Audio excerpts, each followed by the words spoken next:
So now we're going to start PartBuilder, and I'm going to start it from this directory. So one thing I did is I set up my site directory to point to a customer's site. So I'm going to build it with their settings. And so we're going to do parallel. You guys started a little bit differently, but since I have the magic keys, I do it this way. And so what we're going to do is we'll do a new part, and we're going to go to Browse, and we'll go to Customer Data. We'll go to ngpk, and I created a folder here. So I'm going to start from there, and we're going to say save. And then the new part, we'll call it LTM 4644 EY, and let's call it from OrCAD, or from Capture if you like. I'll keep it OrCAD, old school. And we'll say create new. And this customer, it comes up and it audits their settings. So now here's the trick that we have to do. So the pin report type, instead of being a spreadsheet, it's going to be an OrCAD symbol file. And now we're going to browse to find that symbol file, the Edif file that we created. And if I remember correctly, it was in my Allegro OrCAD 72 test 1 CAD enhance exported parts. Here's my Edif. So because it's over in this directory over here, when I say open, it's going to ask if I want to copy it locally, and I'll say yes.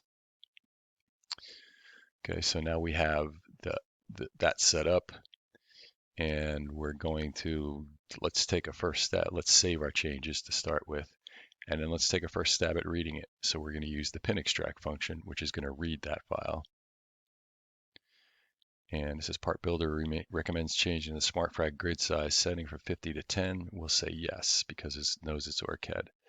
So it said it found 77 ports and pins in the selected pinout report. Does this match the number of pins in the data sheet? I don't really know. So we have A1 to A7.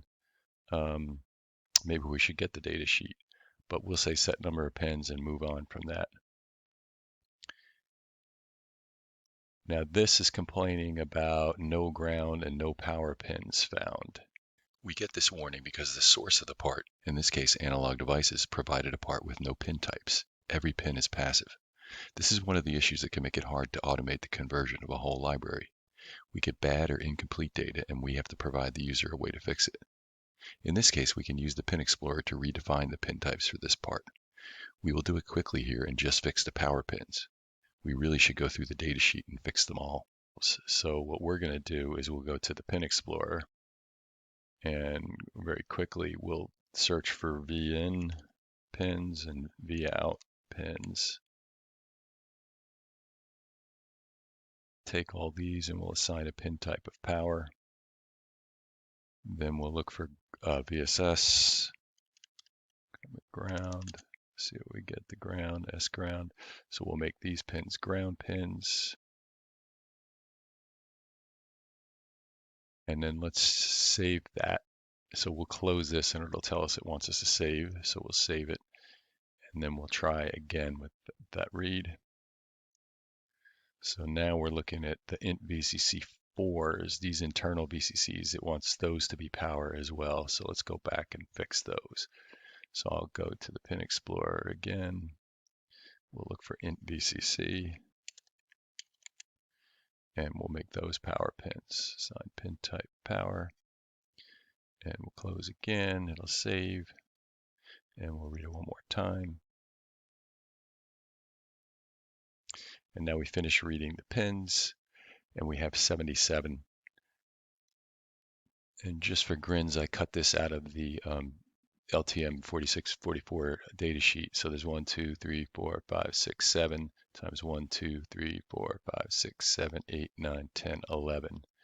So if we do this one more time and use this little trick where we delete the number of pins, pin extractor go through, and it'll tell us also it found 77 pins, and it also found the pin range A1 to L7. So if we look, it's A1 to 7 and L1 to 7. So it also identified the pin numbers, and we can do 77 pins, and now we're pretty sure that we've got the right stuff.